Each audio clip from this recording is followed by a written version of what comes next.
What is something that is a major waste of money? Living. Funerals. They're already dead. They don't care. Anything that you buy because it's on sale and you didn't have the intention of purchasing it anyways. Many laptop insurance/warranty policies. If you actually read the terms and conditions, many of them are very restrictive and filing a claim is a painstaking process. Paid $120 for a 4-year warranty plan, and after accidentally dropping my laptop and breaking the screen, I was told my plan didn't cover accidental damage, intentional damage, misuse damage, etc. Basically the only thing that the plan covered was hardware malfunctions. And even if there was a hardware malfunction, the company got 3 attempts to repair the laptop before having to buy you another one or reimburse you, and the repairs could take months. Also, they made clear that even if they did get you another laptop, it wouldn't necessarily be new and would most likely be a refurbished laptop of similar quality. But none of that mattered in my case because the laptop was dropped and I couldn't recover. The worst part of all of this was the policy was actually called something along the lines of drop protection. Not all policies are like this, but in my experience the ones you get recommended while purchasing laptops off Amazon are the worst. Taxes in Brazil LOL. Going to college when you really don't know what you're doing. We're told to just go to college. So we do. And a lot of people go in debt for no reason. My friend plays Fortnite and buys every single skin that comes out. Every one. Designer shoes and purses. Why the heck you spending thousands of dollars on shoes? Detox teas. It's a glorified laxative. Used by people who want a magic pill to weight loss. Want to lose weight? Caloric deficit is the only way. Whether it be through keto, intermittent fasting, etc. Game in-app purchases. Christmas. The smiles make it worth it, but it's ridiculous the stress people put themselves through for one day. Bottled water. If you have access to clean water, get a water bottle, you fucking wasteful savage. Donating to politicians who are already wealthy and have huge corporate donors. This is gonna be hard to say because it is a part of who I am at this point. But I spend way too much money on dice. Yeah. I'm that dude that has an extensive dice collection for D&D. Sometimes I even buy some for people trying to get into the game. I can probably save so much money if I stop buying dice. Asterisk, but I love it. Asterisk. Expensive coffin. Why? Just build a simple wooden box for me. Thanks. Or even burn me. Reddit coins. Edit, stop spending Reddit coins on me. Thank you though, love. Private university or out-of-state tuition. Unless you have a very specific idea of what you want to study and that particular school excels at it and will set you up for life, it just isn't worth going into tens of thousands of dollars of debt over. Weddings. Basically anything marketed for babies/new moms. All you need is a few bottles, a car seat, a few outfits, and a safe sleep space. 90% of my baby shower gifts were touched once for a photo to send to the person that gifted it, and then just collected dust and took up room until I passed it on to another expecting family. Interest on debt, but especially store credit cards. Edited to clarify. Interest on frivolous debt. That's why I said the store credit cards, as they are usually gotten for frivolous spending and usually have outrageous interest rates. Bottled water.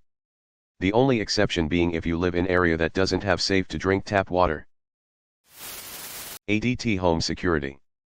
ADT isn't the company that monitors you, but they sell you the equipment.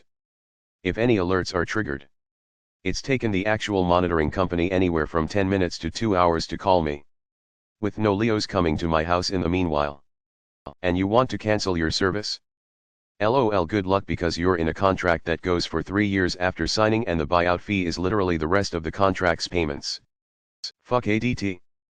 Fuck Safe Haven and their shitty customer service. My home security is my deal. And I hope no one, myself included, finds out what I'm willing to do to protect my family. Credit card interest and late fees. I recently checked my grandfather's credit card account while he was in the hospital to make sure everything was up to date. Despite holding $15,000 in a linked checking account, he was holding a $8,000 balance on a credit card. Paid late fees, $28 each, 4 times in the past 6 months. And because of the balance, the minimum payment amount was only paying off approximately $10 to $15 of the principal of the balance, while he was spending a few $100s a month for insulin and other medical supplies. And of course the payments submitted were the listed minimum payment amount. Interest charges alone were over $100/month. Rewards for politicians for taking care of COVID. While doctors, nurses, paramedics are working above and beyond their mental and physical capacity. Anything advertised as or claiming to be homeopathic. I'm not sure if this is an unpopular opinion, but I completely can't understand the large donation/gift sub bombs to big Twitch streamers. Seeing the top donors lists with people who've donated thousands of dollars to streamers who are already making well over $100K plus per year on subs alone. I understand supporting content creators you enjoy. I've subbed and donated to support content creators as well. But when I see people throwing hundreds to thousands at already well-off streamers, I can't help but think how much help that could do in a charity instead. Or maybe invested. Cable. People spend hundreds a month for that shit when you could just pay $10 to $50 instead for streaming apps. Off the path a bit, but summer educational conferences for high school students. I went to one as a kid and was a counselor for 4 summers. At best, it's 7 to 10 days away from home doing some cool shit and meeting people, but it'll cost $3,000 to $5,000 for the event and you'll have to fly in on your dime. A conference I worked was only 3 days and it was so sad seeing kids come in thinking it would be life-changing. Give them a big boost applying to college. And it's all a ruse. The materials they mail out are fancy as fuck, but it's all a ruse, and the fuckers that run shit are slimy as hell. Clothes. $80 for leggings. I still have to wear something over in public that I can get for $5 elsewhere? No thank you. Christmas. People just go absolutely insane buying tons of shit they don't need for people they often only see once a year. Don't get me started on the excess and the food wastage. Feminine products, i.e., tampons/pads. It's a natural female bodily function that we cannot control. I shouldn't be punished having to buy these kinds of products for the outrageous prices they charge for us. Also, how the pink razor is like $8 a pack for like 2 to 3 razors, but guys, razors are fucking dirt cheap and work 10x better. WTF. Fuck the pink tax. What is it with the taxes? I would be thrilled to pay higher taxes if in return I got universal health care, free college tuition, more paid time off, a livable wage. So taxes aren't a waste unless you don't get any of that and pay taxes. Designer baby clothes. They'll fit into it for a week. Maybe 2. Then it's too small. So stupid. Going to college to figure out your interests, and by that I mean sleeping through 100 level classes and partying 6 days a week. If you're going to waste 2 years dicking around, at least do it at a community college so you or your parents won't be at least $30K down the drain afterwards. Thanks for watching.